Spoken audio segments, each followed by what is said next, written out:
Where did you go? Get to know their friends. Who do you go out with? Most of the times, because we don't know who our children are spending time with, we need to find out who their friends are. Be friends with their parents as well. You're trying to create a network around your children. If your child says he's going to pass at somebody else's house, find out from that mama, say, are they there? They may be somewhere else. Because I work with local authorities, I look in terms with looked after children. So you can imagine, I've worked with over 100 maybe, over 100, because being a social for 5 years is a long time.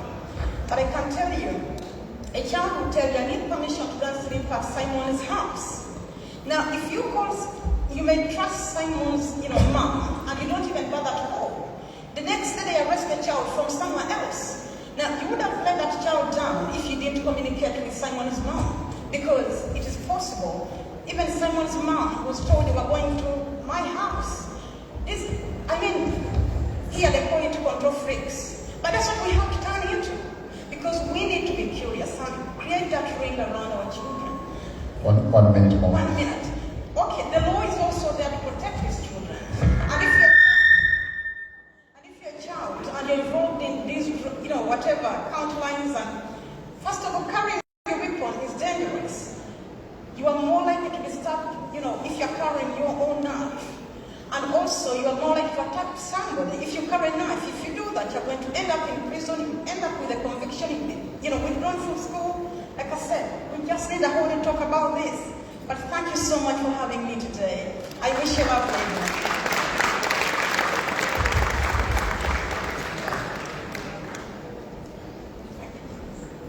Thank you, Joy. Joy, I've got testimony. She did a good job for my daughter to come in this country. So, but I'm really. Thank you for coming again. Welcome. We're going to run through this very quick. If you have got a question for Joy, please raise up your hand.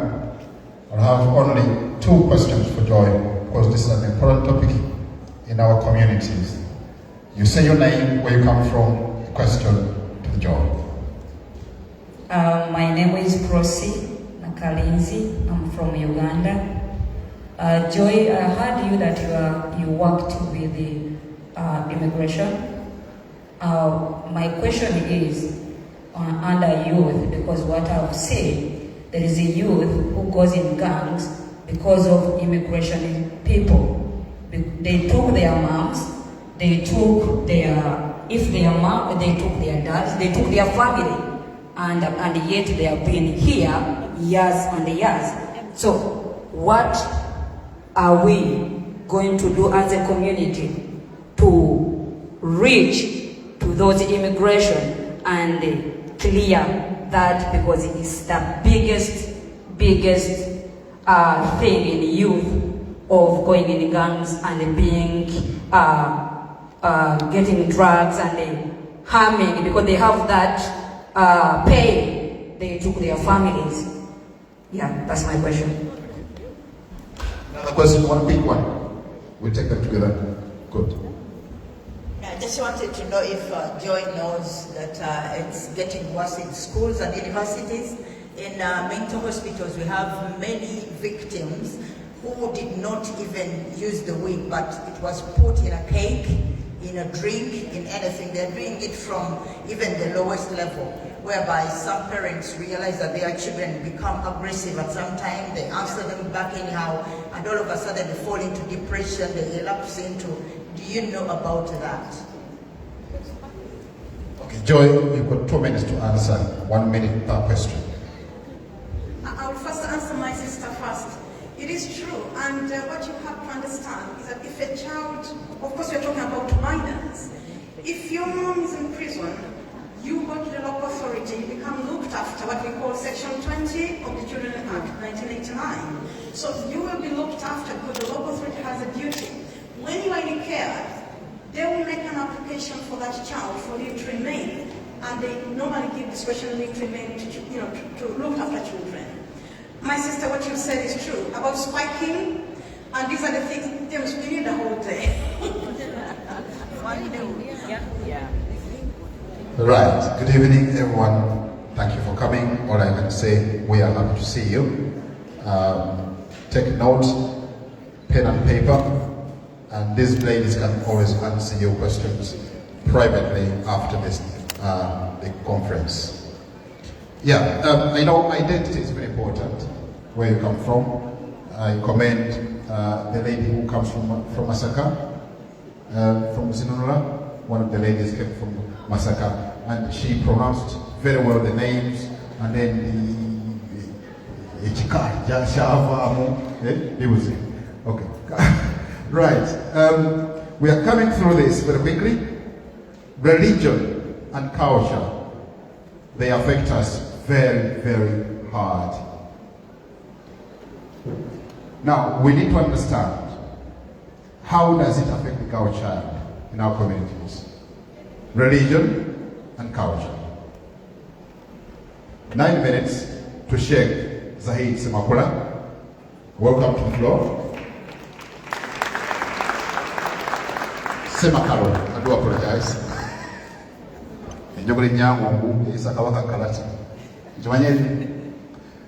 I welcome in this position so that our guest of honor, Tadayone Nsimbo, may choose. Thank you. Thank you so much.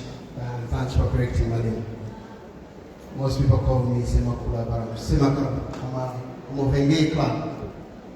Anyone Renge clan? Semakala. Zaid Mahmoud, Kasujja Semakala. Those are my names. Men and women of God, I greet you with a heavenly greeting, a divine greeting, that this be upon you. In Arabic, it's Assalamu alaikum. It means peace. Nothing else. Peace be upon you. Yeah? It's a greeting from God. It's not Arabic. It's a divine greeting.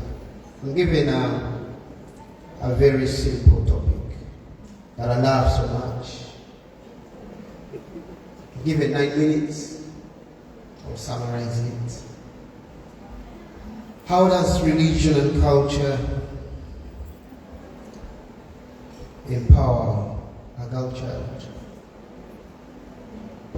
youth and women?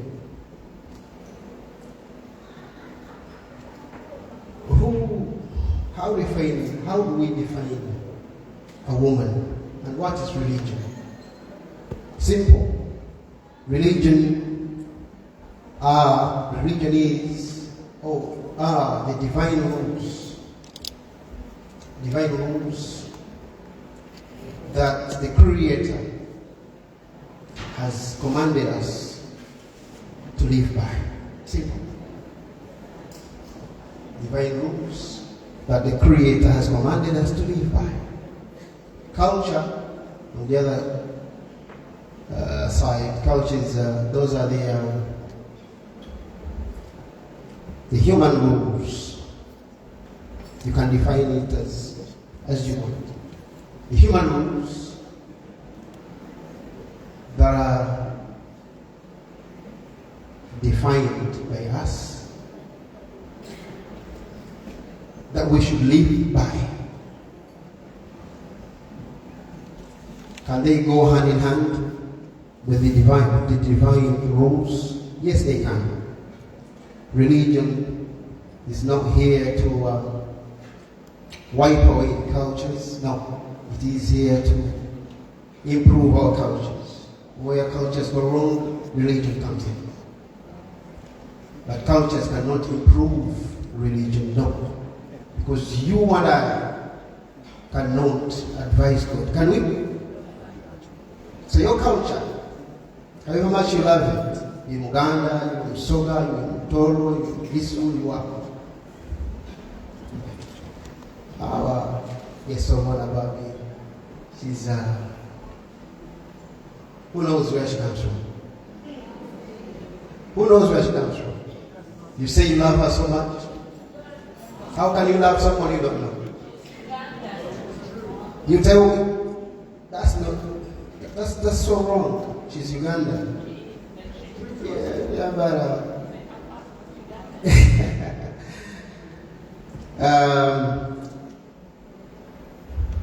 We have to respect the divine rules, but our cultures, unfortunately, don't do so. Hence, we disrespect and we take a woman, her position in society has always been inferior because of our desires as men. Those who don't know me, I'll introduce myself again. I'm Zaid Mahmoud Kasuda Semakaru, the CEO of Uma Connected, a charity that we started 2 years ago.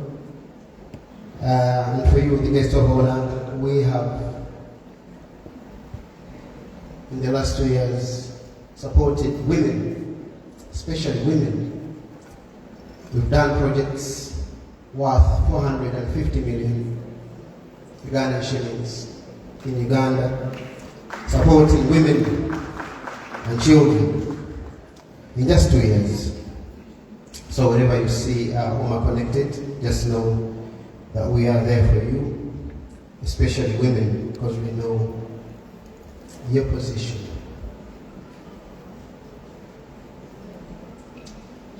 Religion, I'm not, as a Muslim, I'm not going to say as a Muslim, no. We are here as men and women of God. And if you are a true man and woman of God, you know that the Creator created you purposely to worship Him. Worshiping Him in everything that you do. Even sitting where you are, even eating, you're worshiping God. You hear, this is an act of worship. And you should know that you're being rewarded by God. Every minute and every second you're seated here, you're rewarded.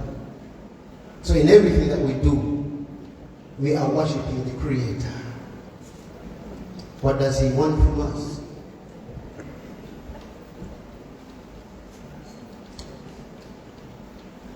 He wants from us to be morally good. We believe that the Creator gave us an outline on how to interact with one another. And I can see you've done this really well. Really well. In the past, I would say 1500 years ago,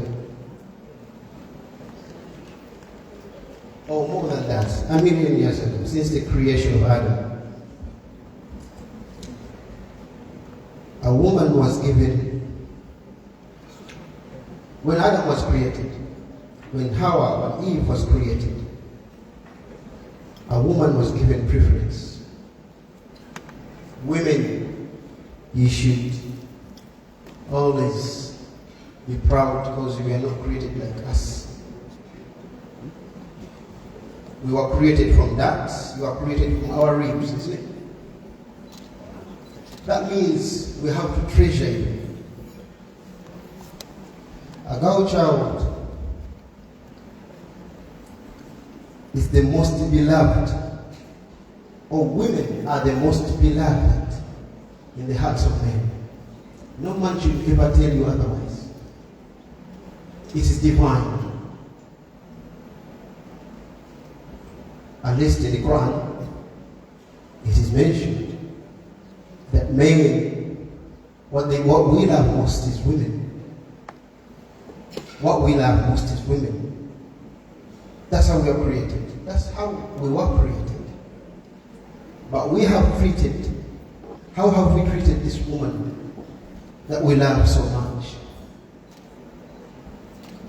She has always been inferior to us because of our desires, because of our ego. Some people took a woman as a a demon. Others took a woman as a bad omen. Others took a woman as a property.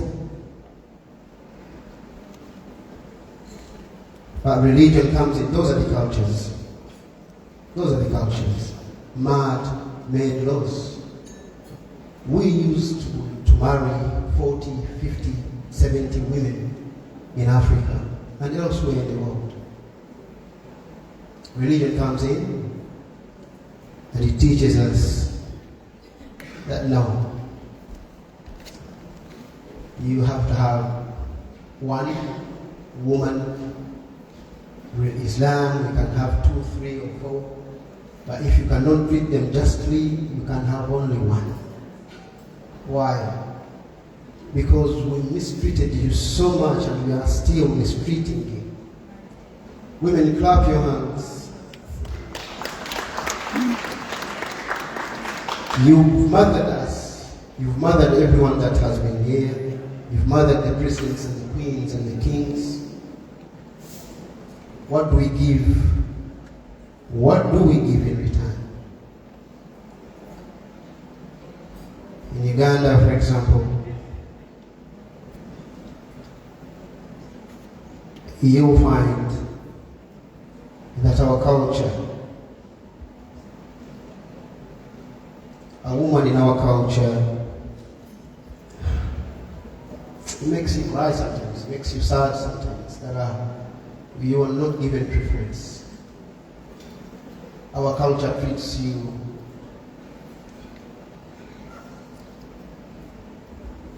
not in accordance to the Creator's commandments.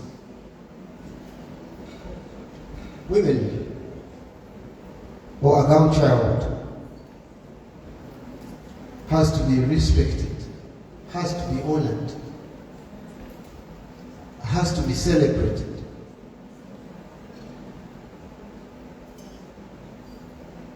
When I start talking about women, because I love women most, when I start talking about women, they have shaped you, isn't it? The man, you look so handsome, you look healthy, all because of women, not your father. It's because of your mother and your wife, isn't it? What do we give in return? Men here, we are supposed to be shameful. We are not even supposed to be smiling, listening to this. We have to improve on our behaviors. Following God's commandments will help us get women like Barbie. When we treat our wives heavenly, you get Barbie, you get more Barbies.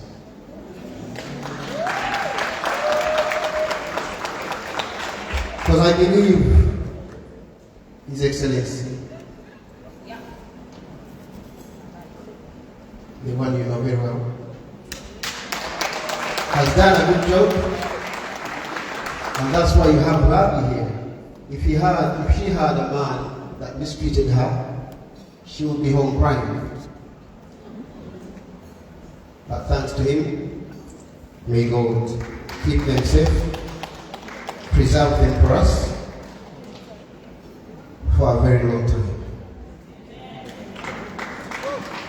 I don't have much time. I had very good points to make about women. We were supposed to have 20 minutes, but it's down to 9 minutes. I have to end here, unfortunately. But if we are given another chance, I'll be a vibrant person. I've been down with fever for a week. You got me from bed. That's why I'm not really so vibrant. Thank you so much. Thank you, Sheikh Zahid Semakalu. I'm ashamed because I'm the leader of the gay clan in the UK and Ireland. I should have known your name better. do our projects again. Jam Umubuto, please. Right. I welcome you again and again because I am happy to see you and to see you because we are here physically. We are not WhatsApping, we are not Zooming, we are not Skyping, we are here in... we are here live.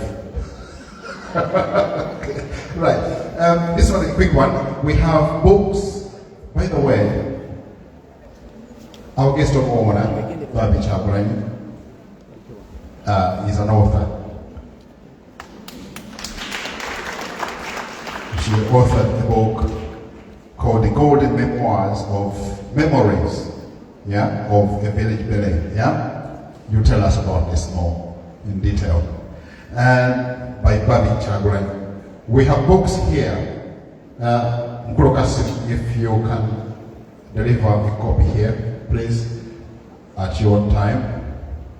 £20 per book, and all the proceeds go straight to charity to help the NGO led by Babi Chabrani.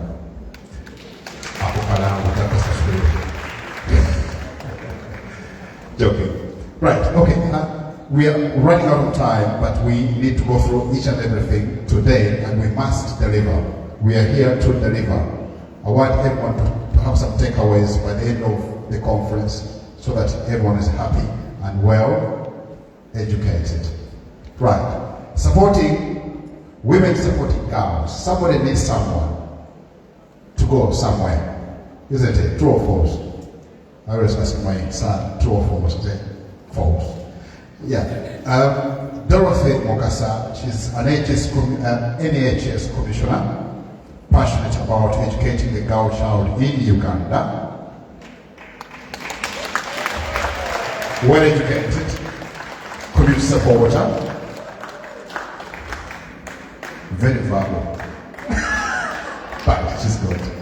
Listen, welcome.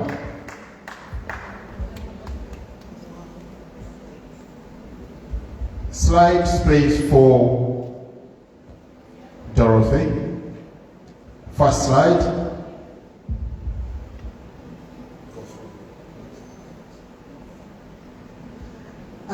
Thank you very much, ladies and gentlemen, our guest of honor.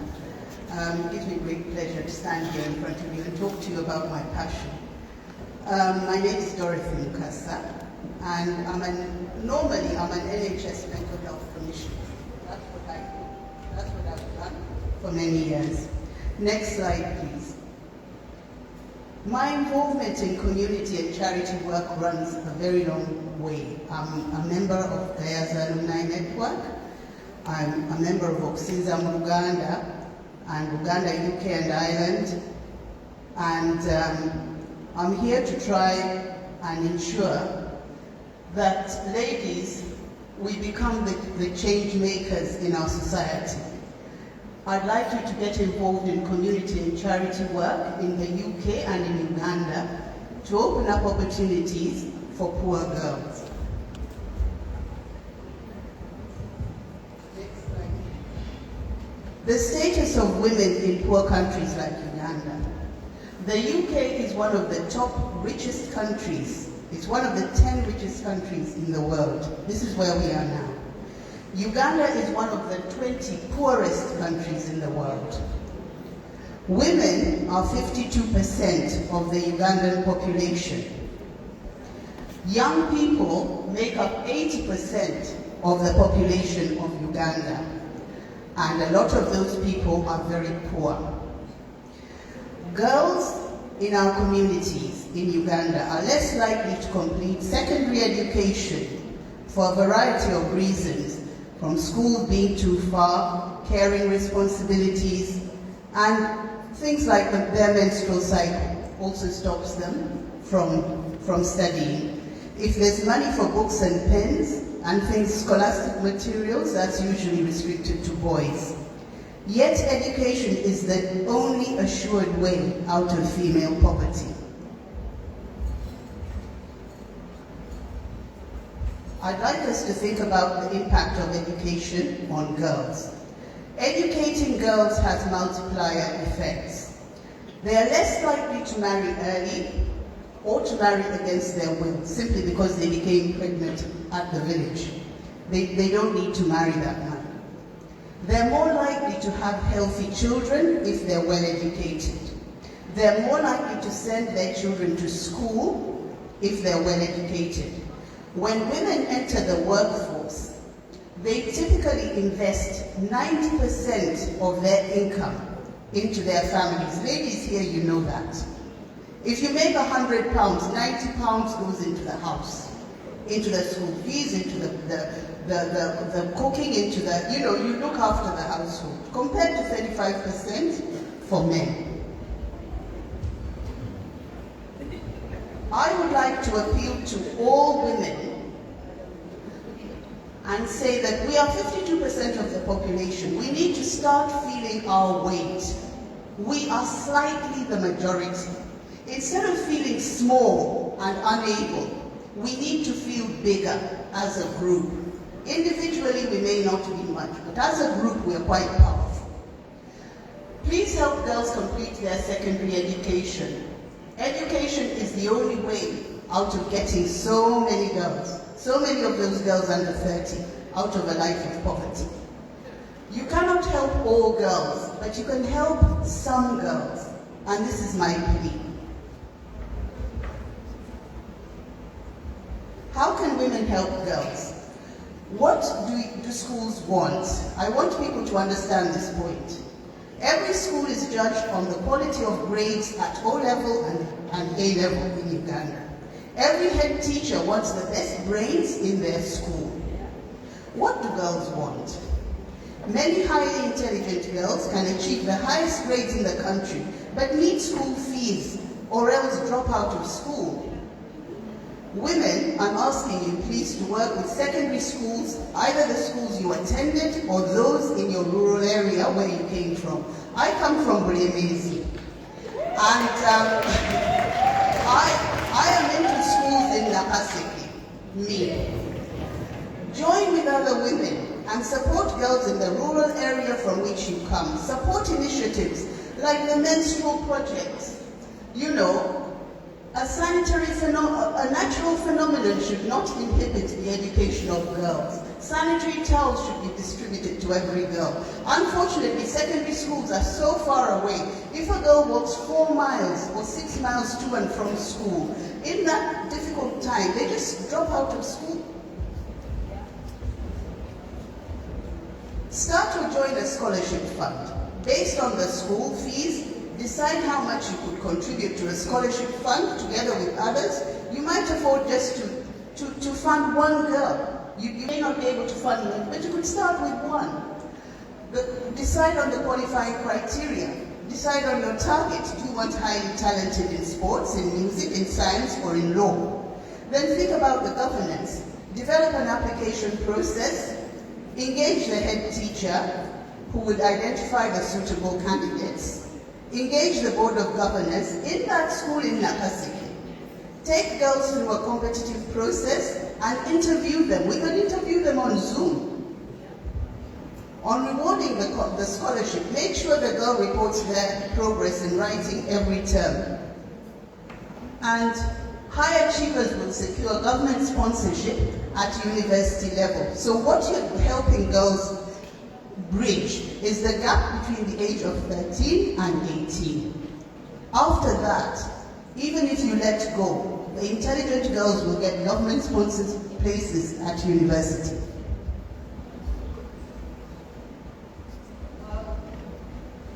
I'll talk about the Gayaza Alumni Network Scholarship Fund.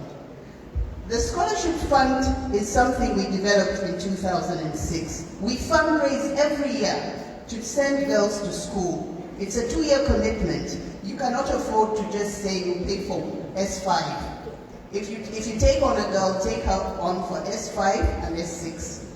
If you take a girl from S1, make sure you can pay her fees from S1 to S4. Don't just do one term or do 1 year. You have to have a commitment. So it will be continuously fundraising.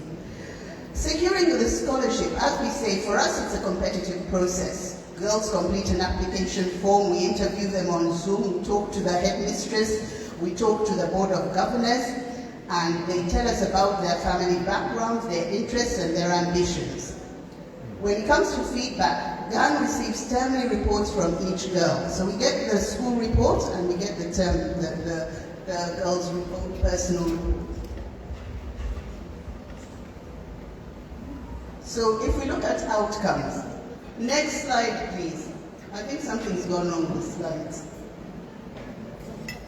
No, we're looking at outcomes. Right.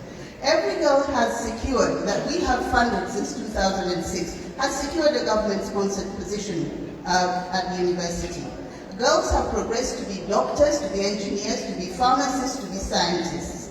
They're independent women earning good money and looking after their families. They're also looking after their poor relatives and siblings who didn't have the opportunity to study.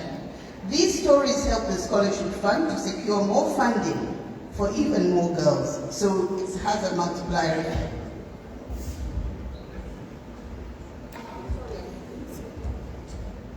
Why should you help a stranger? Many of us have paid school fees for children of relatives. These are sometimes rewarding, and many times they're very frustrating. These people take us for granted. Auntie will pay, whatever, whether I pass or not, she will pay school fees. They stop studying, they say if I fail, she'll take me to London. It's really, really frustrating to pay fees for relatives. The satisfaction is in supporting a cause. So you're not supporting a girl, you're supporting a cause. We're trying to raise the level of girls in our community. Knowing you have contributed to improve the lives of fellow women. You will not be related to the girls you help, and indeed may never know the girls that you help. You will just have their stories.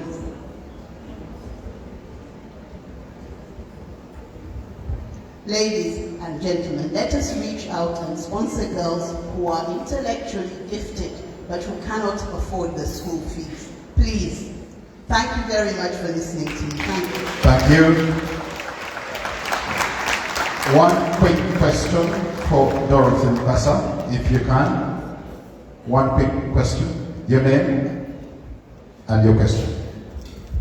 Yeah, my name is John Wanson. Yeah, I want to welcome our guests. You are welcome to London. I'm John Wanson Mwanda. I'm the sports minister of Team Babi Chakulani in Uganda.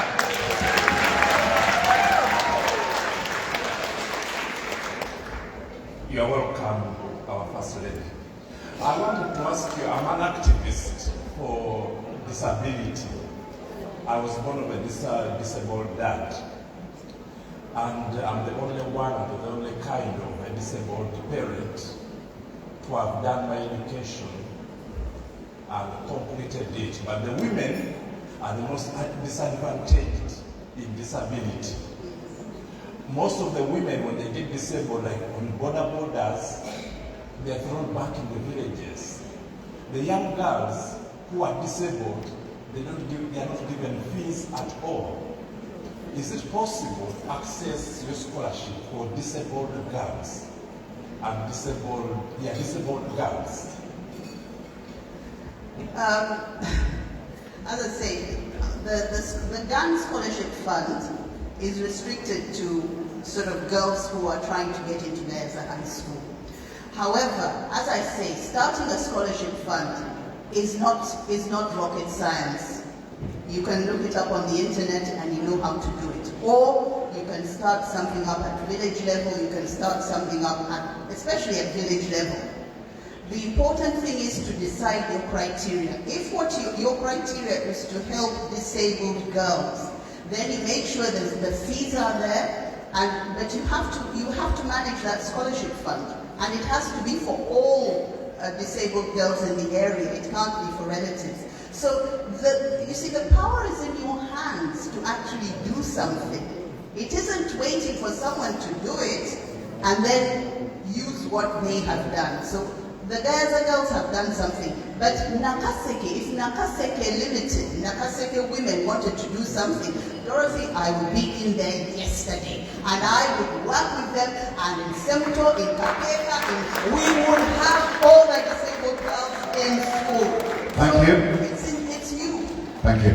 Just a quick one. Your name, where you're coming from, and Justin Naturally Chigozi, all the way from Liverpool. Sir, we need to connect. I've got a mental health charity and a disability charity for autism and learning disability. I'm an advanced practitioner in mental health and a commissioner in St. Helens. So we can connect because we do some sponsorship for disabled people in Uganda. thank you, thank you. Kano mkaddamu nate Karango. Our guest of honor, celebrating again, around this water table. We line up Karuja one, and you don't know the name of the village,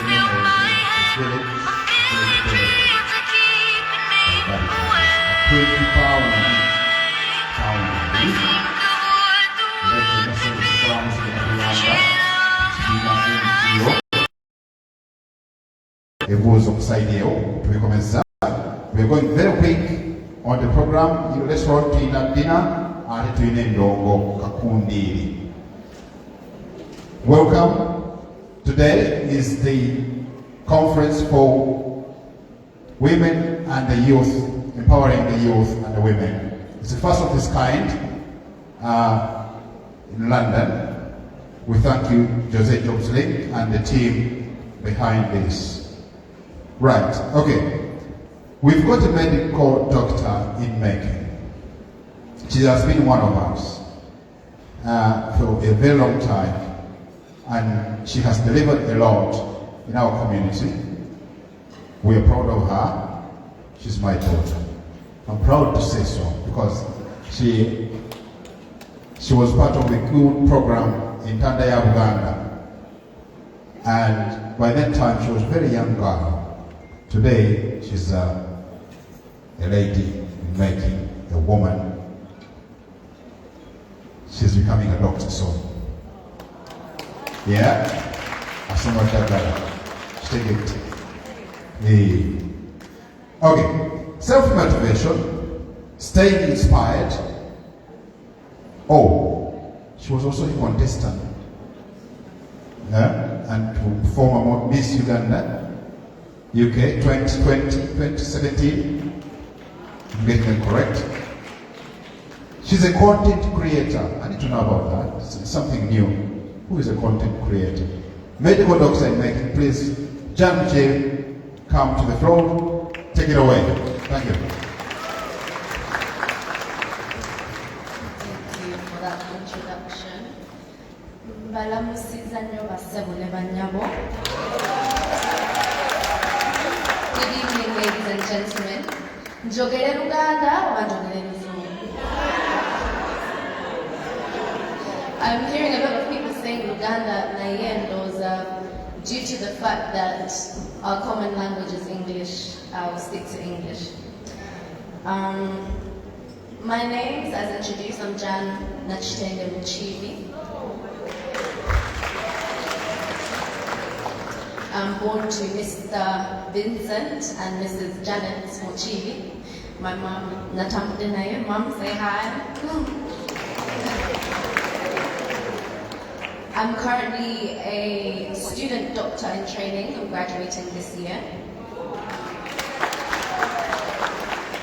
I'm 23 years old. And I was born and raised in the UK, but I do speak Luganda fluently. Kudos to my parents for doing the work. As introduced, I'm also a content creator, so I use platforms like YouTube and Instagram. If you type my name, Jan Muchivi, you'll see that I like to showcase my Ugandan heritage with the help of my family. And I was also, or am also, Miss Uganda UK 2017. So that's my introduction.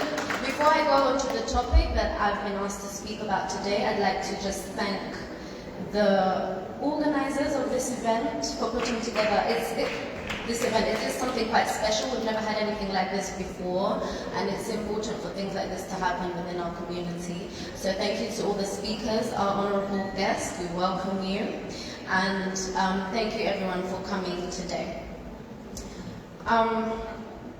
What I've been asked to talk to you about today is motivation, staying inspired, but I would like to incorporate that into the transition of, the process of the transition from becoming a girl to becoming a woman.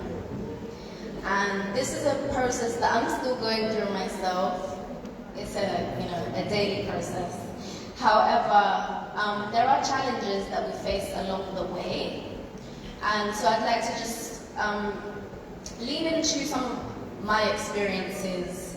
And, no matter how old you are as a woman, once upon a time you were that little girl, you were that girl child, and we all have the inner child within us who's been through a lot to get to where we are today. So I'm hoping that in one way or another you all may be able to relate to what I have to say. So I wanted to approach this quite holistically, so starting from the beginning of life, childhood. Early childhood, I think we remember to varying degrees, but a part of our childhood that does stick with us vividly is our teenage years. This is a time where you start to gain more independence, you're exposed more to the world, and you're introduced to ways of life that you weren't taught by your parents at home. And you go through a lot of challenges. If I was to start talking about all of them, we may be here for the whole evening. So I've chosen one in particular that I went through around this stage of life, which was what I like to call the identity crisis. What is that, you may wonder? Well, based on my definition, I like to see the identity crisis as an internal conflict between figuring out who you really are versus who society expects you to be. Personally, for me, growing up as a young Ugandan black girl here in the UK, these were parts of my identity that I should have been proud of, parts of my identity that I should have been celebrating. But instead they were also parts of my identity that made me feel out of place at times in society and rejected in a sense. I'll start with being Ugandan. I'm not sure if we have anyone in the room who went to school here in Uganda, no, not here in Uganda, sorry, here in the UK, about 10 or 15 years ago. Being Ugandan, there wasn't many of us around in schools, and within the black communities, the majority of the people, if you were African, you were either from Nigeria or Ghana, exactly, or Jamaica, exactly. So these are the countries that people really knew black people to be from. So when you came along and you introduced yourself as a Ugandan, it was like, Uganda, oh, what's that? I've never heard of it. Yeah. Idi Amin, yes, this is what people knew about Uganda at the time. But we've definitely come a long way in terms of establishing ourselves here within the UK. But back then, I found that it was a part of my identity that I was proud of at home, but then going out, I had to suppress it in a way, and because it would make a conversation a bit awkward, because people, being Ugandan wasn't cool at the time as it is today. So what am I trying to say here? What I'm trying to say is that now, sorry. Yeah, so speaking about identity. I'm going to come back to that point, but I want to talk about being black quickly. So I went to a school where sometimes I would be like the only black girl in the class. And some teachers were supportive, but some teachers would tell me that actually I was crazy for thinking that I could even get into medical school, let alone to be a doctor. So I had this problem where it was like I was expected, just based on my appearance, to be the bottom of the barrel. And if I had, in fact, for a time when you're young, you are impressionable, and sometimes you cave into these expectations. And you start to think, oh, maybe my aspirations are too high, maybe I should aim a little lower. And in fact, I was in a point where I was considering other career paths. I was thinking, maybe this is too much for me. Maybe I should just listen to what they're telling me. But I had to come to a point where it was like, I had to stand firm in who I am. I know who I am, okay? 2 minutes to go. 2 minutes ago, sorry. I had to stand firm in who I was, what I believed in myself to be and to achieve. And essentially, I think the lesson that I'm trying to portray here is that you may find yourself in a situation where being your authentic self has you feeling out of place. Especially in schools, in the workplace. In this country, it's quite sad. They don't like to talk about it, but institutions and companies, they handpick a few people of color just to meet diversity quotas. So the opportunities that we have are not the same as our white counterparts. So in these corporate spaces, you may find yourself feeling out of place because there are not many people around you that look like you. But what I want to say on that is that it's important to remember that you're in that room for a reason. And that's because being in rooms like that gives you access to opportunities that not everybody that looks like you has access to. And these opportunities are what allow you to break the boundaries or the expectations of what is expected of you by society. Why is that important? Because if we sat down now and allowed society to define who we are and to not exceed those expectations, that's us playing with destiny now. And you get one shot in this life to leave your mark on this world.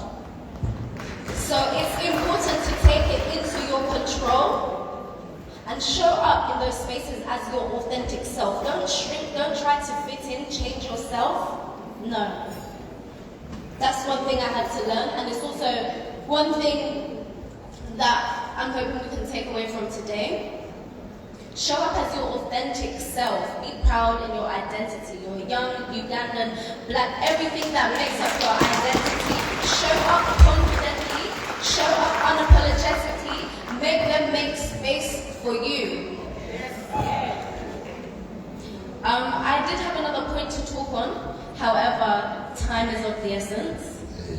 So I'll just conclude now by saying, the young girl child, or anybody listening today, what I hope that you take away from today is to show up authentically as yourself. Don't try to change yourself to fit in with society just because of the people that are around you. Maybe who you are is not what's popular, but who you are is needed in this world. Thank you, and thank you. One quick question to the doctor in making. Inspiring. Yeah, Benjamin. Lucas. Yeah. All right. Okay. I'm just thinking everything being said here is very important, and it looks like we are only now having headlines because of time, which they're just paraphrasing, and I think we need each one of them. If later on you give us their contacts, because some people who drove from far might want to leave before the end. Absolutely. Thank you. Okay. I think every speaker is happy to give details, contact details, and we shall do that. Thank you, Doctor.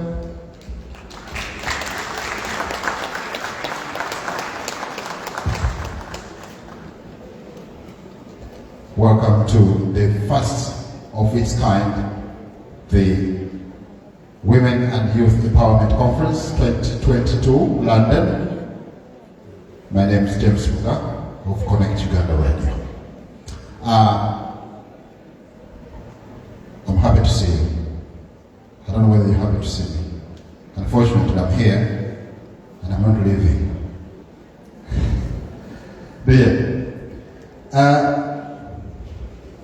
The next speaker is a qualified, certified grief recovery and trauma specialist. She's a trainer, she's a speaker, she's an author, Mwandisi wa Butabo. Tears of a Mother. That's the book. don't know if they've got a copy or copies for people to take away. Eva Namnya is one of the speakers. Next one. Have I got a slide for Eva? Self-esteem and confidence. Are you confident enough, Eva? You're trying. Eva Namnya Nirangi Mwanyirasi.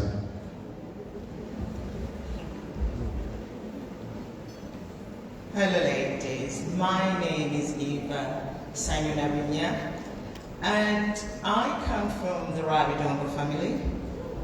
I'm so happy to have you. I'm so happy that you made the day. And Bobby, thank you so much for giving us the opportunity to speak today and to be part of your organization or whatever you're doing. Today, I've been honored to speak about confidence. And for me, what I would say, or what I would like to specify is, confidence is when as a person, you're comfortable to be yourself and to bring the best person that you are at the table, or to present yourself every single day as yourself, and to be confident in the light that other people have, that you're not intimidated by how somebody lives. And nature has showed us how to be able to survive confidently. And when you look in the skies, you look at the stars, and they shine in spite of another star that's besides it. And I'd like each one of us to always look back within ourselves and bring the best you on the table and be very comfortable to have another person who is presenting something else, probably the same as what you're doing. Like, I've now realized we have a lot of authors, and I'd like to sit on a table with fellow authors and we discuss what was your journey like to do your book? What did it take? It takes somebody who is happy to be by themselves, to be able to welcome others on the same table, and to be able to learn from somebody in the very field that you think you are standing in.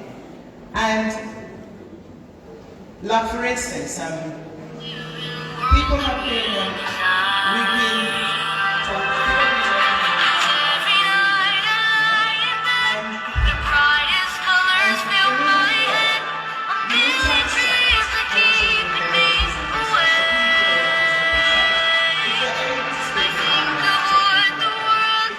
they are presenting themselves as people who are speaking English. Be open to teach somebody where you think they're lacking, because then you are pouring into another person from your very strength. Okay? And for somebody who has had their confidence given a blow, I think I've had a couple of those, whereby when I come to present whatever it is, then I'm told in Uganda,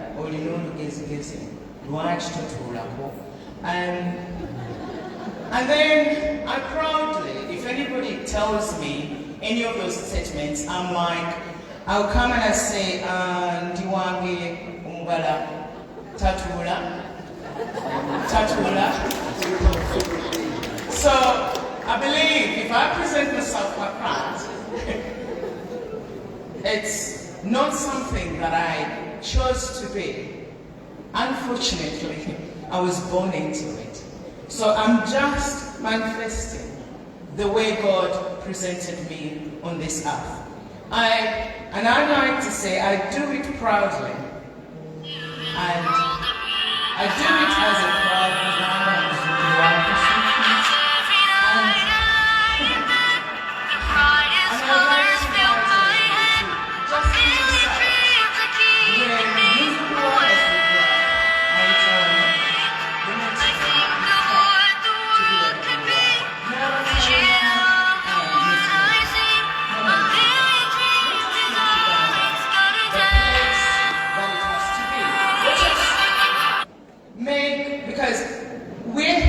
talk about the girl child.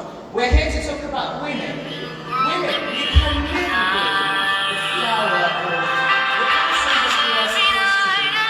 If the men don't stand, if our elders are not supporting us.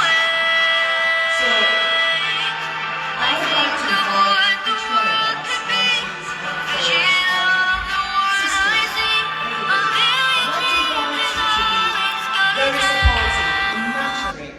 the confidence right from the cradle up to where we are when we're laid off to rest in the ground. That the woman, when she's given the confidence that she needs, she'll be able to nurture the children that are always given to in her care. Now, I'm the confident woman that you see today because my dad believed in me. My dad was my first supporter. My mom as well believed in me. They gave me the opportunity to stand. They gave me the opportunity to study. They gave me the opportunity to listen to me in spite of everything that I was saying. They believed in the fact that and probably that's why, for those that find me to be too mad, is because I feel charity begins at home.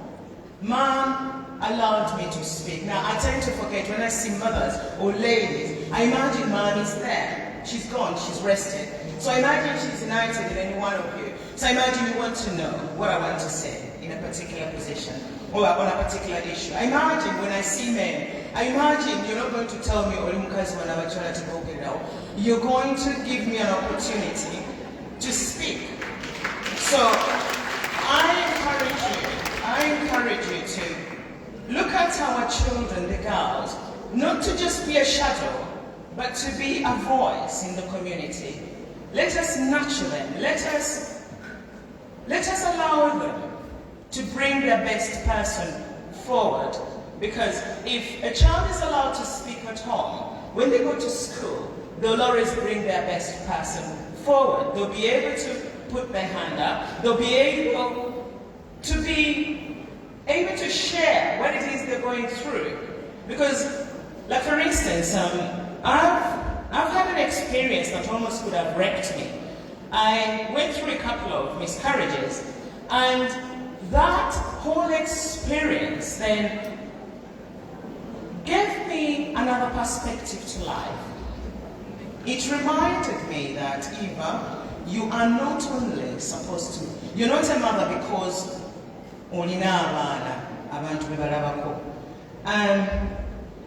it reminded me that for the fact that I'm here, I'm a female, I'm a mother, and I'm allowed actually to speak on issues regarding children.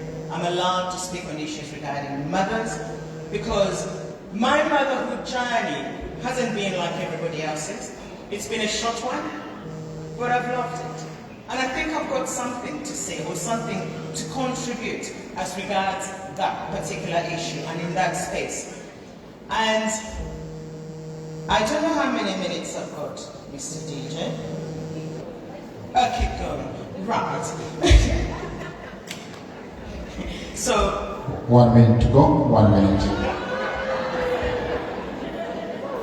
Right.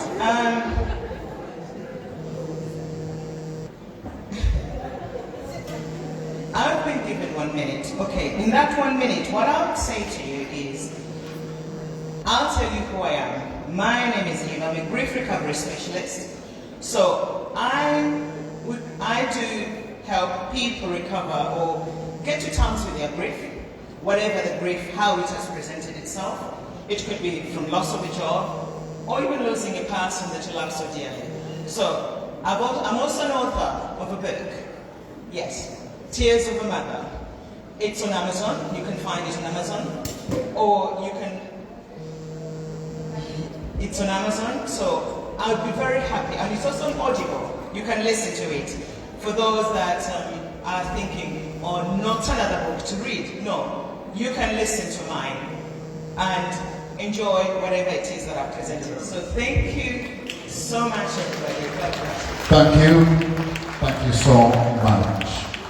Any questions to Eva Lavinia, please? One or two questions? Yeah? Good. Your name, where you come from, and the question. Hi, Eva. Yeah, my name is Lynn. Hi, Lynn. Yeah. Basically, what I'm asking about confidence, yeah? For us who grew up in the Ugandan times whereby the moms were like a bit, a woman has got to be a woman, and it's like you've got to be calm, you've got to be cool, you've got to be collected. But then in this situation, where the children have got, like, I was born in Uganda, but when I came here, it's like I brought some of my children here, so they come and say, but man, the way you grew up is not the way we grew up. So, does it mean that you've got to keep suppressing the boy or the girl? Like, because at times, because I grew up in a way that you've got to be calm, you've got to be collected, but then my son or my boy wants that freedom of speech. So how do I handle both? For me, the one thing that I'll tell you regarding children that I grew up in Uganda, by the way, and I came when I was quite old, so I take, for the children that I have compared to the way we've been brought up back home, I think the one thing you need to do is allow them within the house setting to be able to speak. And when they speak, if you want the girl to be a little bit explaining to her, rather than when she says something cynical, you should listen to her and then tell her, because of our culture, you're a woman, you're a Ugandan woman, I would rather you presented yourself like this, because the moment you suppress her at home, when they go into the corporate world, anywhere else, they will present as shy, and you don't want your child to present like that. So, I'm sure yourself, back home, we don't do certain things, but when you get here, you can't be looking down. You've got to look up, and you've got to be able to speak articulately. So allow that from home, so that when they go to the society, they're still Ugandan, and they're still able to present themselves well. Thank you.